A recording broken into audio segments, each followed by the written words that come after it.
کبھی کبھی نا انسان گناہوں سے زیادہ اس بات پر ہوتا ہے کہ میں پہلے جیسا کیوں نہیں رہا. یاد ہے وہ دن جب پہلی بار ہدایت ملی تھی. ہر نماز میں سکون تھا، ہر دعاؤں میں امید تھی. قرآن کھولتے ہی لگتا تھا کہ اللہ ہم سے بات کر رہے ہیں. دل زندہ تھا اور اللہ بہت قریب محسوس ہوتے تھے. پھر دھیرے دھیرے زندگی گزری، گناہ ہوئے، ٹھوکریں لگی، دعائیں قبول ہونے میں دیری لگی. اور ایک دن تم نے خود سے پوچھا میرے ساتھ یہ کیا ہو گیا؟ تم نماز بھی پڑھتے ہو، اللہ کو یاد بھی کرتے ہو، لیکن وہ پہلے بڑی فیلنگ نہیں آتی. اور پھر تم ڈر جاتے ہو.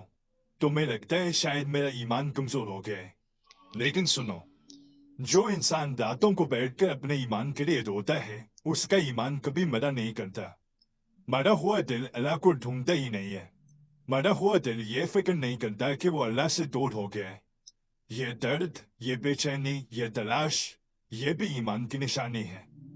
شاید تمہارا ایمان پہلے جیسا نہیں رہا، لیکن شاید اللہ تمہیں ایک نئے مقام پر لے جا رہا ہو. پہلے تم اللہ کی عبادت سکون کے لیے کرتے تھے، آج تم سکون نہ ہونے کے باوجود کر رہے ہو. اور یقین مانو یہ پہلے سے زیادہ مشکل ہے. اور اللہ مشکل راستوں پر چلنے والوں کو کبھی اکیلا نہیں چھوڑتا. تو اگر آج تم حالی محسوس کر رہے ہو، اگر تم دور گئے ہو، اگر تمہیں لگتا ہے کہ اللہ بہت دور ہو گیا ہے، تو بس اتنا یاد رکھنا، بچہ جب چلنا سیکھتا ہے تو اس کی ماں اس کا ہاتھ تھوڑی دیر کے لیے چھوڑ دیتی ہے. محبت کم نہیں ہوتی، بس چلنا سکھایا جا رہا ہوتا ہے. ہو سکتا ہے اللہ بھی تمہیں وہی سکھا رہا ہو، اس لیے رکنا مت. خود پر کام کرتے رہو، دعا کرتے رہو، واپس اڑتے رہو. کیونکہ کبھی کبھی ایمان کھوتا نہیں ہے، بس ایک گہرے امتحان سے گزرا ہوتا ہے.